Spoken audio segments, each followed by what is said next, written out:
तो अभी हम लोग सामाजिक विज्ञान चैप्टर 2 कृषि संसाधन से क्वेश्चन करने वाले हैं। तो फटाफट चलिए चैनल करिए सब्सक्राइब और चलते हैं आगे बढ़ते हैं।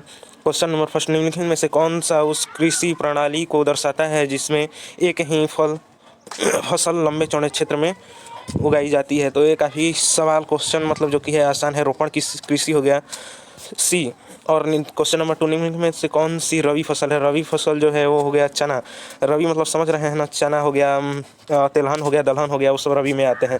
निम्नलिखित में से कौन सी फलीदार फसल है। फलीदार जो है इसमें से कोई भी बता सकता है जो फल देता है उसे हम लोग कहते हैं। तो इसका आंसर बी हो जाएगा, दालें।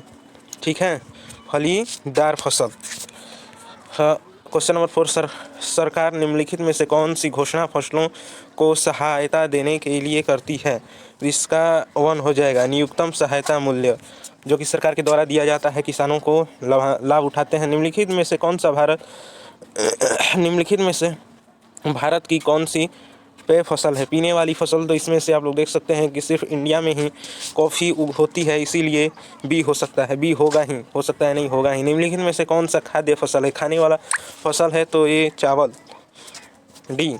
निम्नलिखित में से भारत में किस फसल का उपज सबसे अधिक होता है। बाजरा, गेहूँ, चावल, जूट। तो बाजरा जो है वो भारत में सबसे अधिक होता है। स्थानांतरणशील कृषि पद्धति को पश्चिम घाट में किस अस्थायी नाम से जाना जाता है। इसका हो जाएगा आंसर कुमारी नाम से जाना जाता है।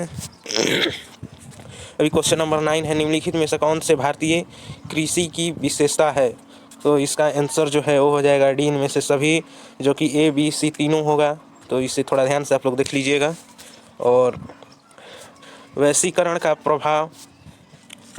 प्रारंभ कब से माना जाता है।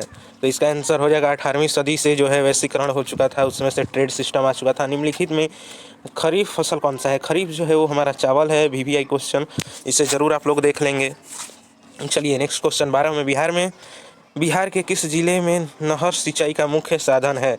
रोहतास जो है, रोहतास में जो है नहर सिंचाई प्रमुख माना जाता है। इनमें कौन भारतीय उपमहाद्वीप का सुनहरा रेशा मतलब गोल्डन फाइबर जिसे कहा जाता है। तो जूट इसका हो जाएगा आंसर, गोल्डन फाइबर के नाम से सुनहरा रेशा।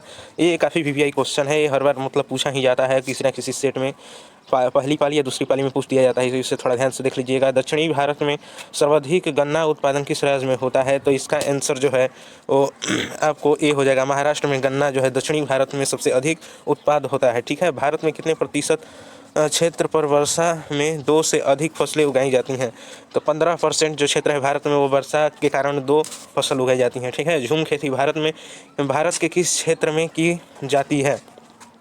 तो ये हो जाएगा सी, पूर्वोत्तर। ठीक, इनमें किस फसल की खेती के लिए ढालू मिट्टी आवश्यक है। ढालू मिट्टी किसके लिए आवश्यक है। तो ये हो जाएगा कहवा कोई फसल होता है भाई, मुझे नहीं मालूम। वैसे चलिए आगे बढ़ते हैं। 18, इनमें कौन रबी फसल है। रबी फसल इसमें से कौन है। तो इसमें से सरसों, अभी तिलहन बताए हैं दलहन, तो इसे रबी में सरसों भी आ गया। वही दाल किस पौष्टिक अंश का स्रोत है। तो ये तो सबको ही पता होगा, प्रोटीन का है दाल।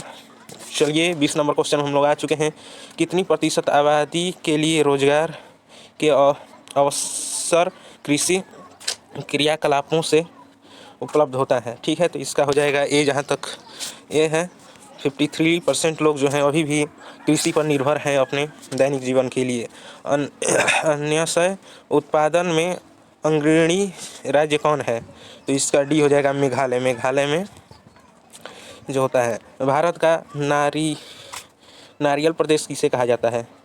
भारत का नारियल प्रदेश किसे कहा जाता है। तो इसका आंसर बी, केरला में जो है नारियल काफ़ी ज़्यादा पाए जाते हैं, इसीलिए कहा जाता है। ऑपरेशन फ्लड 1 योजना किस वर्ष प्रारंभ की गई। इसका आंसर है 1970। ठीक है, तो ए हो जाएगा सही। और क्वेश्चन नंबर 24 में हम लोग आ चुके हैं। इनमें कॉफ़ी की किस्म कौन सी है। कॉफ़ी का टाइप बताना है। तो इसमें से डी सभी, इसको याद कर लेंगे, अरेबिका, लिबेरिका, रोबस्टा, इनमें से सभी। ठीक है, तो ये डी हो जाएगा राइट उत्तर, आप यहाँ पर देख सकते हैं। चलिए क्वेश्चन नंबर 25, कर्नाटक में प्रमुख रोपण फसल बताइए आप ही लोग। कॉफ़ी जो है कर्नाटक का प्रमुख रोपण फसल है।